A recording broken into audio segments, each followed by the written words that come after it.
alunos, olá alunas, sejam mais uma vez bem-vindos ao Se Liga na Educação. Eu sou a Débora, professora de Química, e hoje nós vamos começar um assunto chamado de reações de adição. Esse tipo de assunto, gente, engloba então todos os tipos de reações químicas que nós vimos até agora, ou seja, nós trabalhamos com as reações de formação de sabão, trabalhamos com a formação de ésteres, né? Então, todas essas reações químicas, somadas a essas que vamos trabalhar no PET volume 5, estão englobadas ali dentro do contexto de orgânica, ok? E essa prova, né, ou seja, o Enem ou um outro concurso, normalmente eles buscam de vocês justamente esses conhecimentos em função dos mecanismos, em função ali das estruturas, né, que são formadas por essas reações orgânicas, ok? Então, como objetivo da aula de hoje, nós temos justamente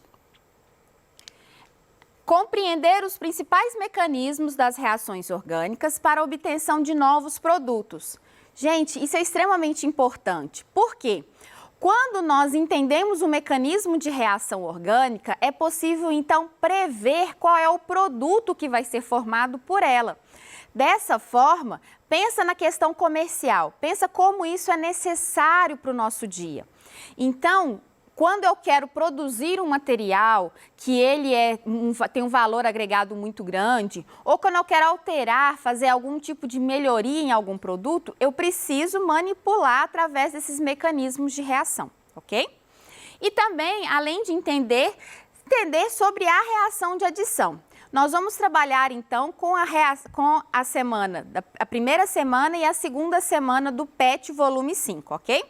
Bom, então, para a gente contextualizar um pouquinho, o que seria reações de adição? O próprio nome fala. Então, quando eu digo adição, eu estou adicionando alguma coisa, certo? Então, é um tipo de reação onde será adicionado um reagente no outro reagente. Normalmente, são compostos insaturados. Vamos lembrar o que é um composto insaturado? Composto insaturado é quando eu tenho ligação dupla ou tripla.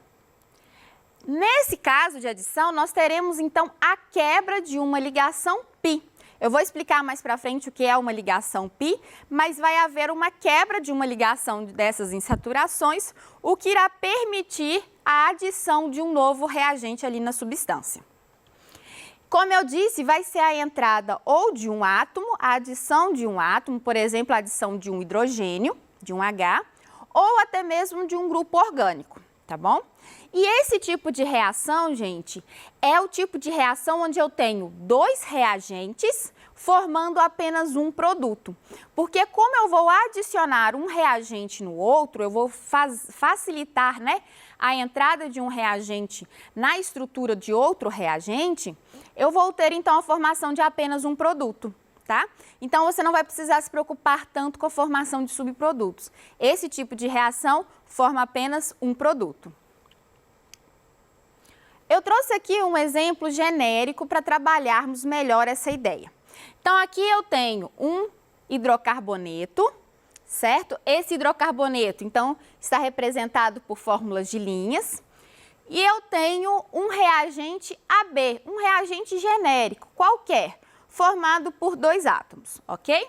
Eles reagindo, eu vou adicionar agora o meu AB à estrutura do hidrocarboneto. Observe que, nesse momento, o que aconteceu?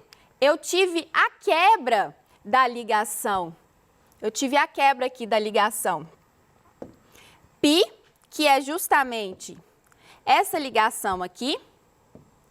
Eu tive a quebra dela e ela foi inserida, tá vendo? Ó, nos dois carbonos que eu tinha na ligação dupla. Então, o que aconteceu? Eu quebrei a ligação π. Mas, Débora, o que é a ligação π e qual que é o nome da outra ligação? Bom, quando eu tenho uma dupla ligação, eu tenho a ligação principal que nós chamamos de ligação sigma. E a outra ligação, a ligação adicional, nós chamamos ela de ligação π. Essa ligação é a ligação mais frágil, mais fácil de se quebrar. Ou seja, eu consigo fazer a quebra dessa ligação e adicionar outros reagentes, outras substâncias, outros elementos ali. Então, houve a quebra, cada carbono que estava participando da dupla recebeu, então, um dos reagentes ali, ok? E quando trabalhamos, então, com uma tripla ligação? Quando temos uma tripla ligação, Débora, o que acontece? A mesma coisa, a quebra de uma ligação π. Então, olha só, eu tenho aqui agora um hidrocarboneto fazendo 3 ligações, está reagindo com um outro reagente AB qualquer e vai formar, então, um produto. Esse produto, observe que no slide anterior, nós vimos que eu tinha uma dupla, quebrava uma ligação, o que me sobrava? Uma ligação apenas. Aqui eu tenho 3 ligações, quebrei uma ligação, me sobra 2 ligações. Logo, eu vou sair de uma tripla para uma dupla, ok? E, Débora, quais são os nomes, então, dessas ligações? A principal é chamada de sigma. As duas demais são chamadas de π. Então, a ligação tripla, ela tem 2 ligações frágeis. Eu posso fazer a quebra de uma ou a quebra de 2, ok? Então, aqui segue a mesma ideia. Eu posso quebrar uma ou 2. Por quê? A ligação π é a ligação adicional e ela é a mais frágil, tá?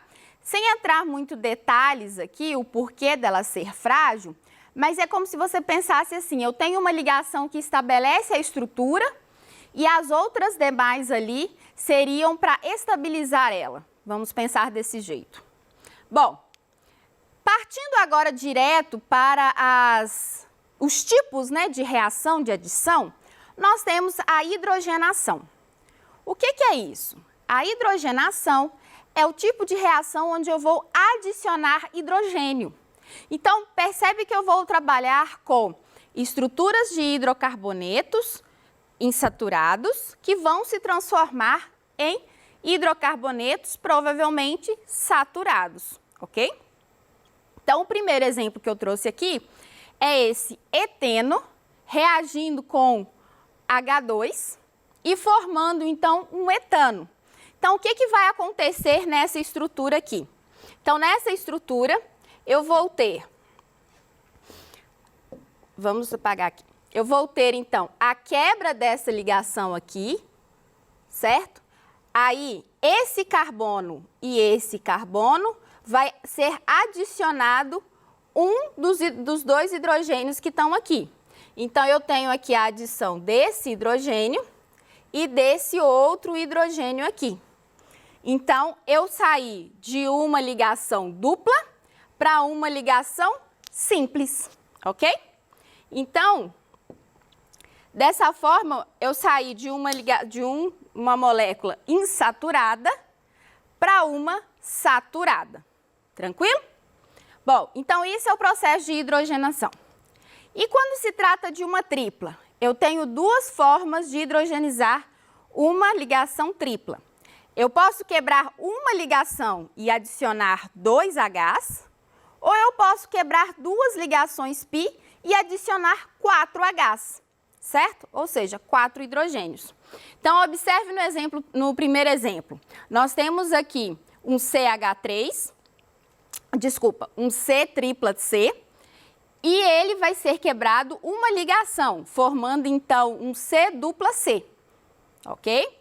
E na de baixo eu tenho a quebra das 2 ligações π com a adição de 4 hidrogênios. Então, quando se trata de um alcino, né, ou seja, de uma molécula com uma ligação tripla, eu posso fazer a hidrogenação parcial, que é a quebra apenas de uma ligação, ou eu posso fazer a completa, que é a quebra das 2 ligações π, ok? E qual que é a aplicação disso, Débora? Por que eu preciso saber isso? Bom, no nosso dia a dia, vocês vão perceber 2 situações. Óleos, gorduras e manteigas. Tudo ali parece ser tudo ali é lipídio, né? Tem gordura, aquela coisa toda. Mas o que constitui cada uma delas é que vai determinar justamente as suas características. Por exemplo, o óleo, né? O óleo vegetal, aquele óleo de soja que você usa em casa, ou até mesmo azeite, essas substâncias, elas são insaturadas. Elas têm ali duplas e triplas ligações. À medida que essas ligações são rompidas, eu consigo, então, a famosa gordura vegetal ou a gordura animal. Sabe aquela gordura que a gente consegue observar, aquela capa de gordura que observa-se na carne, né? Na carne principalmente bovina? Então, aquela gordura branquiçada, aquilo ali são justamente moléculas, hidrocarbonetos completamente saturados, ou seja, só com ligações simples. Então, observe como essas ligações dão justamente a característica ali desse tipo de gordura, desse tipo de óleo, né? Então, por exemplo, eu vou fazer uma fritura. Peguei o óleo de soja, coloquei ali na panela. Fiz a minha fritura. Se eu reutilizar cada vez mais o óleo, o que nós vamos observar? Ele vai ficando cada vez mais denso, mais viscoso, até chegar de uma forma que ele fica realmente grosso, né? A ponto de a gente não poder utilizar mais. O que está acontecendo ali? A cada fritura eu estou quebrando as ligações π da molécula, o que faz com que ela se torne, então, um tipo de substância com mais ligações simples. Por isso que ela vai ganhando viscosidade e aquela cor esbranquiçada, ok? Tá vendo como é que a gente consegue entender? E entender nesse produto como que é esse mecanismo de formação, nós podemos fazer uma aplicação. Por exemplo, na indústria, quando eu quero transformar um óleo vegetal em uma gordura vegetal, eu faço o processo de hidrogenação. Então, dessa forma, eu quebro as ligações π, insiro o hidrogênio na molécula e tenho a minha gordura vegetal. Legal, né? Ou seja, a química dá para a gente aplicar em várias áreas da nossa vida. Bom, continuando então o nosso conteúdo. Agora nós vamos trabalhar com halogenação. O que é isso? É a adição de um halogênio. Para vocês que lembram, e aqueles que ainda precisam recordar, halogênios é uma camada, né? É chamada ali de uma família da tabela periódica, certo? Então é a coluna 17 ou a antiga 7A. Normalmente nós temos a adição de cloro e bromo, mas também é possível adicionar flúor e iodo, ok? São justamente moléculas diatômicas que serão adicionadas do mesmo jeito que o hidrogênio, tá bom? E eles vão formar o que nós chamamos de dialeto de alquila vicinal. Nossa, Débora, que nome horrível! Calma, vou explicar. Dialeto, porque serão adicionados dois aletos, ou seja, vai ser adicionado ou um cloro, cloro, ou um BR, BR. E alquila, porque vai ser adicionado em um hidrocarboneto. E o hidrocarboneto também tem esse nome de alquila. Vicinal vai ser porque as moléculas com dois halogênios estarão em átomos vizinhos, ok? Então, essa palavra vicinal quer dizer isso, que esses aletos vão ser adicionados em carbonos vizinhos. Vamos ver como é que fica? Então, aqui eu tenho o mesmo processo que a hidrogenação. Então, eu tenho a quebra da ligação π e a inserção, ou seja, a adição de dois cloros. Um cloro no carbono e outro cloro em outro. Gente, a adição de cloro e bromo normalmente precisa de uma emissão de luz, tá? Para que esse tipo de reação aconteça. Então, aqui nós temos exatamente o mesmo processo que a hidrogenação. Qual que é a aplicação disso? Exatamente essa substância que eu mostrei para vocês, né? Que é uma dupla ligação sendo adicionado dois cloros. Essa molécula ali que é formada, ela é uma das principais substâncias usadas na produção de plástico, tá? Por exemplo, o plástico PVC, eu preciso usar essa substância para criar o monômero que vai ser transformado em PVC, ou seja, para criar aquela microsubstância que vai criar o PVC, ok? Bom, e aí nós temos a adição de haleto de hidrogênio. O que é um haleto de hidrogênio? É os ácidos que vocês conhecem. O ácido de cloro, o ácido bromo, o ácido com iodo. Então, é justamente quando eu tenho um hidrogênio e um haleto. Então, quando eu tenho um hidrogênio e um haleto, eu tenho, então, a adição de um haleto de hidrogênio. Aqui eu vou formar os monohaletos. Por quê? Como um hidrogênio vai ser adicionado em um carbono, o haleto, né, o cloro, o bromo, o iodo, vai ser adicionado em outro. Mas então, Débora, como que eu vou saber aonde entra o hidrogênio e aonde entra o haleto? Aí nós temos a regra de Markov-Nikov, onde o hidrogênio do haleto liga-se ao átomo de carbono mais hidrogenado da insaturação. Vamos ver como isso funciona. Aqui eu tenho um exemplo onde eu não tenho uma diferença de hidrogênio, ok? Mas para vocês terem uma ideia. Tem a quebra de uma ligação e a inserção do hidrogênio em um carbono e o cloro em outro carbono. Na verdade, acontece as duas coisas, tanto essa molécula quanto o inverso dela, ou seja, o cloro no primeiro carbono e o hidrogênio no segundo carbono. Isso porque vai acontecer as duas formas, os dois produtos vão se formar. Porém, vai ter a formação do produto principal. A maioria das questões sobre isso vão falar sobre a reação principal. O produto principal. O produto principal formado vai ser aquele que o carbono estiver mais hidrogenado, ok? E temos ainda a hidratação, que é quando eu tenho uma reação dessas com a água e eu tenho então o arranque, retiro um hidrogênio da água e os outros OHs ficam como se fosse um haleto. Eles serão adicionados em outra substância, no outro carbono. Tá? Esse tipo de reação, quando eu tenho uma dupla ligação, sendo quebrada a ligação π, eu vou ter, então, a formação de um hidrocarboneto virando um álcool. E ele também segue a regra de Markov-Nikov. Ou seja, você vai considerar o hidrogênio do haleto, ou seja, o hidrogênio da água, vai se ligar ao átomo de carbono com mais hidrogênio. Vamos fazer aqui um exemplo para facilitar, então, o nosso entendimento a respeito do assunto, tá bom? Então, olha só, vamos pensar aqui. Eu tenho, então, aqui a dupla ligação. Uma delas é π e eu vou quebrar, certo? Então, eu tenho que adicionar neste carbono e neste carbono, certo? Se eu tenho um carbono aqui e ele está fazendo dupla ligação, eu vou precisar de 2 hidrogênios para poder estabilizar o átomo, né? Que ele faz 4 ligações.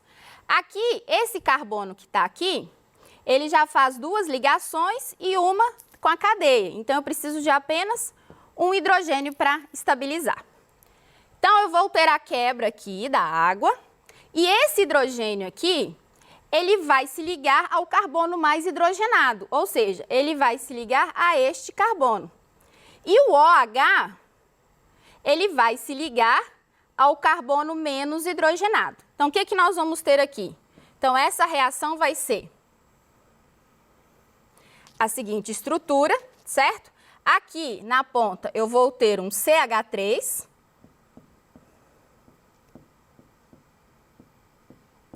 enquanto que esse aqui da extremidade eu vou ter um OH, certinho? Então aqui é essa estrutura. Mas para não ficar só na regrinha, vamos explicar o porquê que isso está acontecendo. Quando eu tenho uma molécula de água, eu tenho o oxigênio que puxa os elétrons da ligação com o hidrogênio para ele. Logo, esse hidrogênio, quando ele sair, ele vai receber uma carga positiva. Positivo não é atraído pelo negativo, então eu preciso entrar num carbono que seja mais negativo. Se eu tenho aqui um carbono que está fazendo 2 ligações com o hidrogênio, o carbono ele é mais eletronegativo que o hidrogênio. Logo, ele vai puxar os elétrons dessa ligação para si. É como se ele ficasse 2 negativo. É o carbono de cima. Agora, o carbono que estava fazendo apenas uma ligação com o hidrogênio, ele também vai puxar os elétrons para ele. E ele vai ficar com uma carga o quê? Como se ele tivesse -1. Observe que o que tem mais hidrogênios, ele vai puxar mais elétrons, portanto, ele vai ter, então, ali uma carga mais negativa, ok?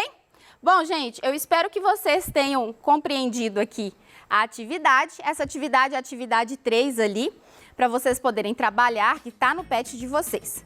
No mais, se ficou alguma dúvida, deixe nos nossos canais de atendimento, vai ser um prazer trabalhá-las no nosso Tira Dúvidas. Um grande abraço virtual e até mais!